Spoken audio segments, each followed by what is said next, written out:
So hello, this is Suno Philip here, the lead magnet lady. So today I want to give you three tips, or rather I want to discuss three mistakes I have seen people making while creating and setting up their lead magnet to launch process. So let me explain what exactly is a lead magnet to launch process. So the lead magnet to launch process simply means that it is a launch funnel where you start the process with a lead magnet and ends the lead magnet with launching a program. It can be launching an online book, online course, or a group program, or a mastermind. So usually a challenge, or a 5-day challenge, or a 3-day training series, or a 3-day live training. So, or a free 1 hour or 2 hour live masterclass.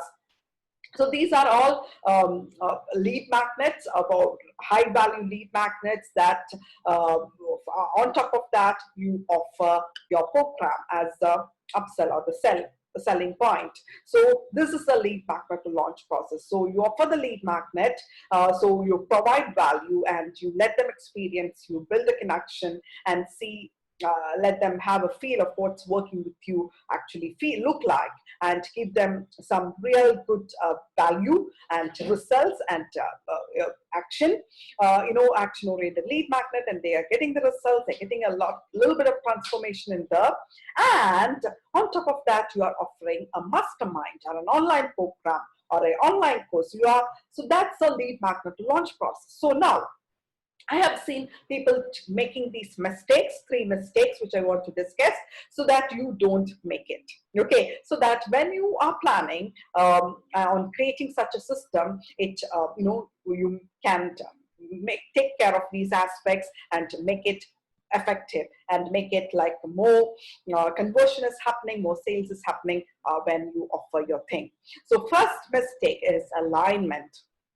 So I always say this whenever I mention about lead magnet. One of the biggest problem is this alignment. So very recently I saw a 5-day challenge. So on top of the 5-day challenge, she offered something entirely different. So the challenge was about one thing and the offer was completely different. So now the people who experienced the challenge were really impressed by the content. It was really useful, but the offer was completely different.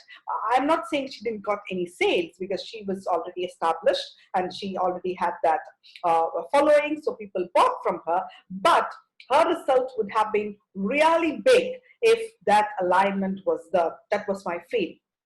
So everything that you create, you should think about when you are creating the lead magnet. The lead magnet should be just one part of the big thing that you are selling. It should be inside your program. The lead magnet should fall in the middle, or at least in the program peripherals, so that when they experience this transformation, the next step for them is working with you through that thing that you're selling. So that's alignment. So make sure that you have that alignment in place when you are thinking about a lead magnet to launch process. So that will radically change the conversion rate. Okay, so that's one mistake.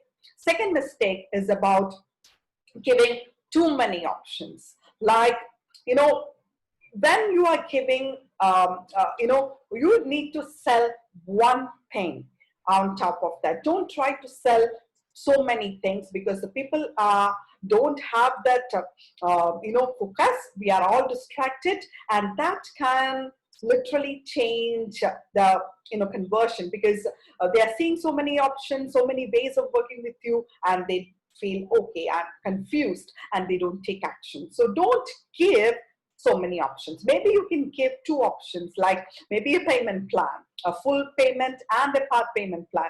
That's it. But don't offer too many things on the sales page.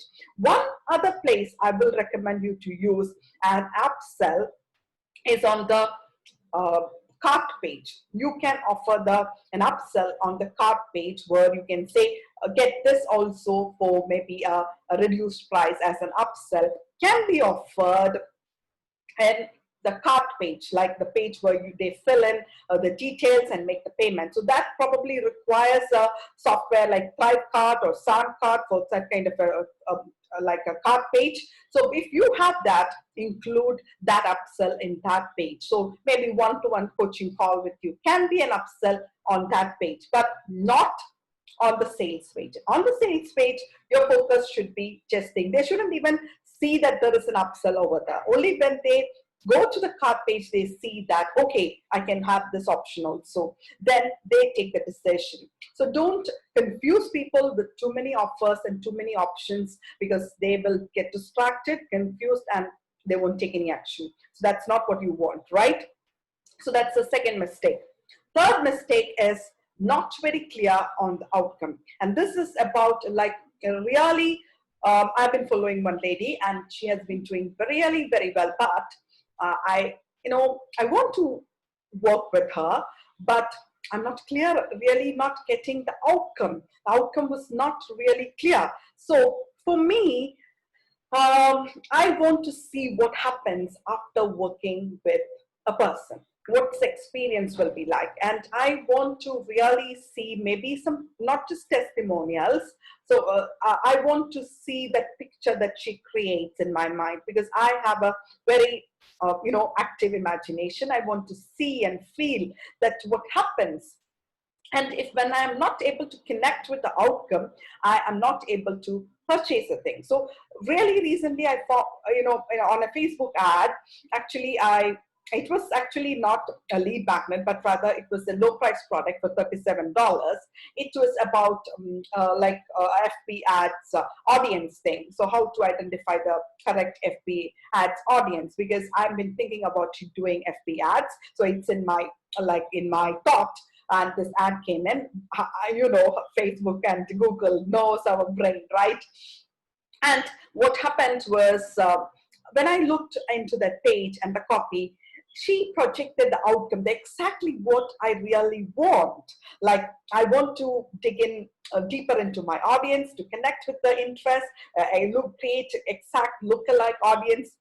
So she teaches all that for $37, which is a deal.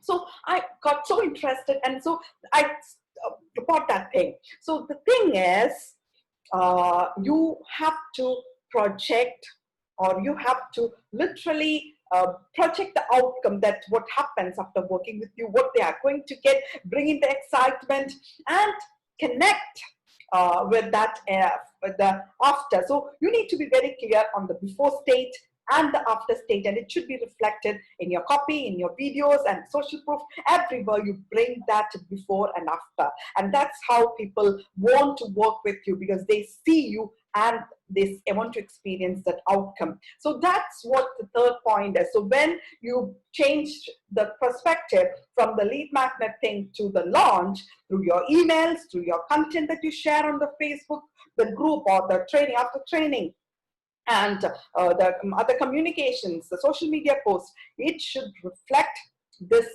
outcome very powerfully, and you should connect with that emotions, the feelings, and the imagination of that your ideal client. The before after picture need to be presented very clearly, because that's what connects people to buy from you. Because I felt that one place where I really wanted to work, but I didn't, because I couldn't connect to the outcome.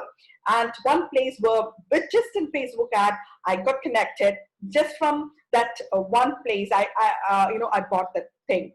Okay, it was a no-brainer, $37. It was a no-brainer, but still, I never buy from a person like that. Usually I dig in deeper and to buy that, but she projected that outcome in a very real way, that I connected to what I was really looking for, and I bought it. So that's the point. You need to connect to that outcome. So for that, probably you have to do a little bit of research, find exactly the outcome that people, your ideal clients, are looking for, and bring that into the copy. So I hope these tips will be helpful for you. So to avoid these 3 mistakes and to make your lead magnet launch process very, very effective and successful, and make more money and more impact. And that's what I want you to experience. And if you need any help for that, get in touch. I'm here. Okay, bye. Take care.